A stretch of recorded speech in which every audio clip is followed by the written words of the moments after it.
Everyone, I am Anna. Welcome to today's message, Miraculous Faith from Mark 1:16 and 17. As Jesus walked beside the Sea of Galilee, he saw Simon and his brother Andrew casting a net into the lake, for they were fishermen. "Come, follow me," Jesus said, "and I will send you out to fish for people." Today I want to talk to you about a specific story in the Bible. It is the story of Simon Peter. Now, if you know the story, you know that Jesus was on the shore preaching to a few people and saw Simon and his brother Andrew fishing.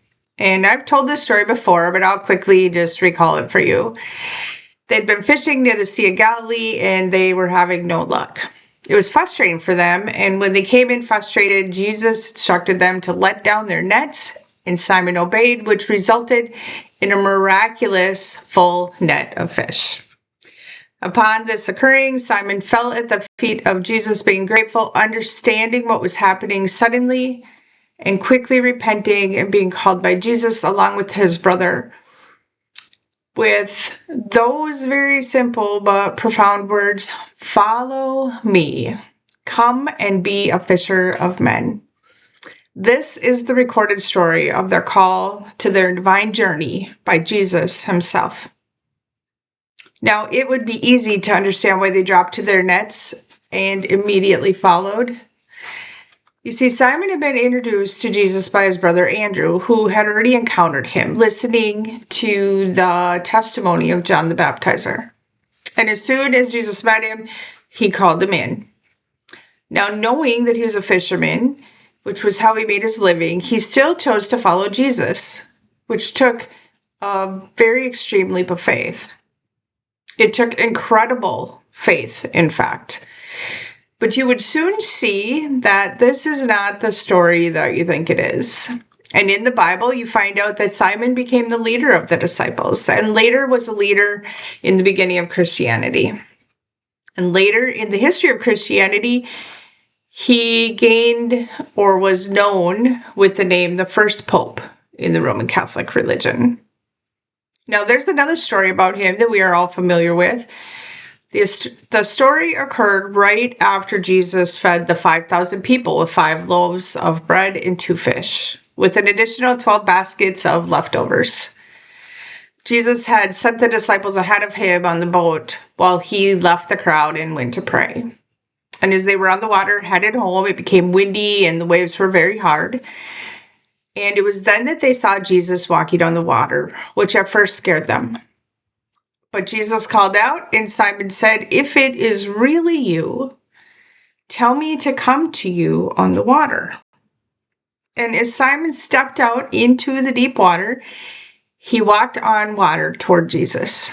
And after becoming afraid and losing his focus on Jesus, he began to sink. And he cried out for Jesus to save him. And you frequently see this as sometimes a picture where he was saved, drowning, and you see the hand of Jesus reaching through the water to grab him.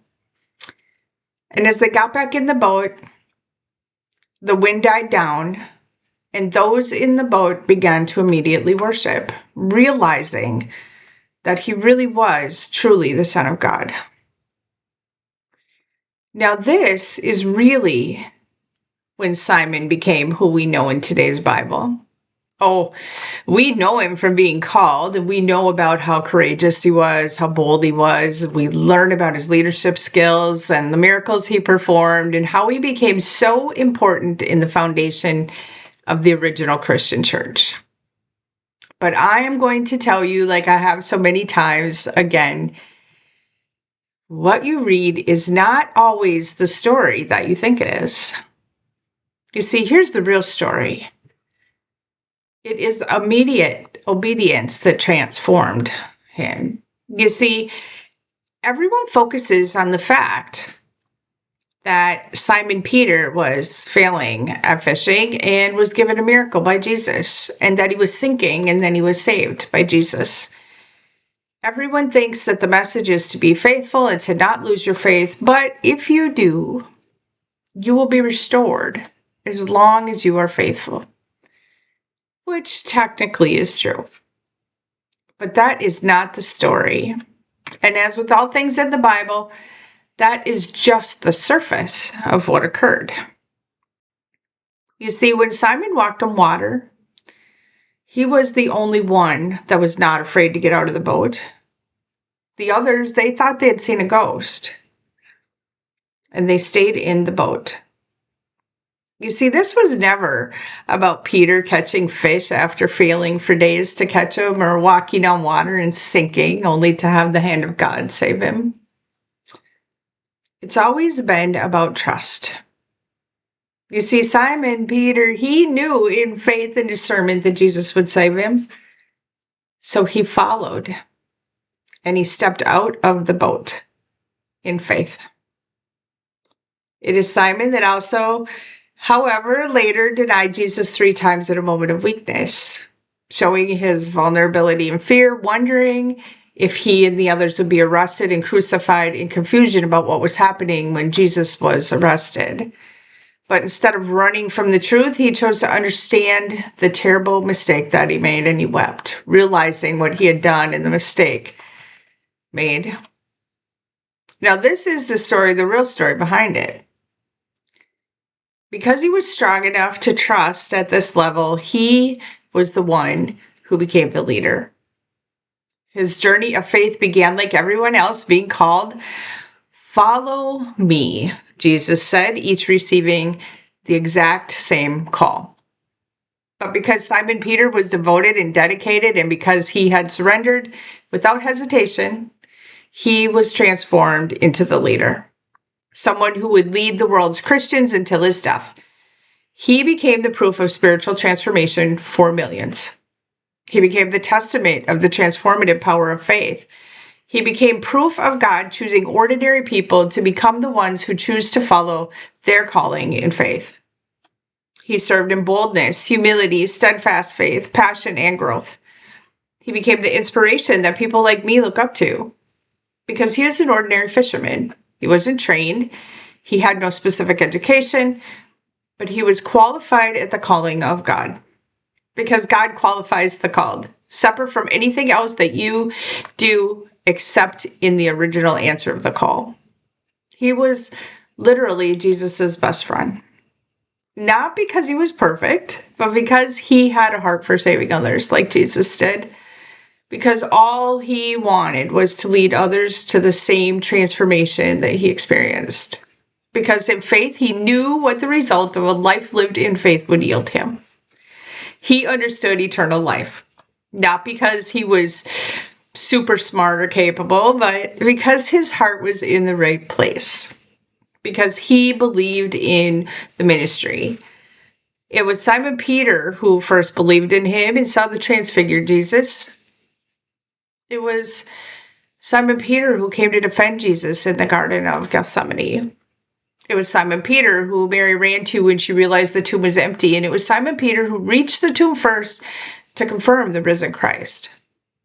It was Simon Peter who later, the risen Christ, would return to and ask 3 times if he loved them, restoring the previous mistake of the 3-time denial. Placing then peace in Simon Peter's heart after having felt deep regret. You see, it was Simon Peter who denied and died by being crucified as a martyr for Christ after having shared the gospel millions of times. And even after it had been revealed to him that he would die, he still continued. He could have run away, but he chose to love Jesus so much that he dedicated his life to being the leader that he had become, to stay in the call of his transformation. My friends, Simon Peter wasn't perfect, but he was passionate, and his heart was full of love for all of humanity. So much so that he remained committed until his death, sharing his message of hope, peace, eternal life, and unconditional love. So, if you're hearing me today, and if by chance you're wondering why you hear me every day, think about Simon Peter. Yeah, I could go back to my so-called normal life. I could be quiet. I could stop all of this. I could pretend it didn't happen. I can deny that Jesus has transformed my life, just like Simon Peter could have gone back to being a fisherman. But my friends, I am committed. I will share this unconditional love of Christ until I die, because I believe in steadfast faith. I have seen God's miracles, and no, I'm not perfect, but I did answer the call. I was transformed and I was saved. I want that for you too. In a world where you could be anything, choose to be love. Love is the answer. If this resonated with you, please like and share my post. And thank you for your donations to my divine mission and for helping me to keep my messages alive. I'll see you tomorrow.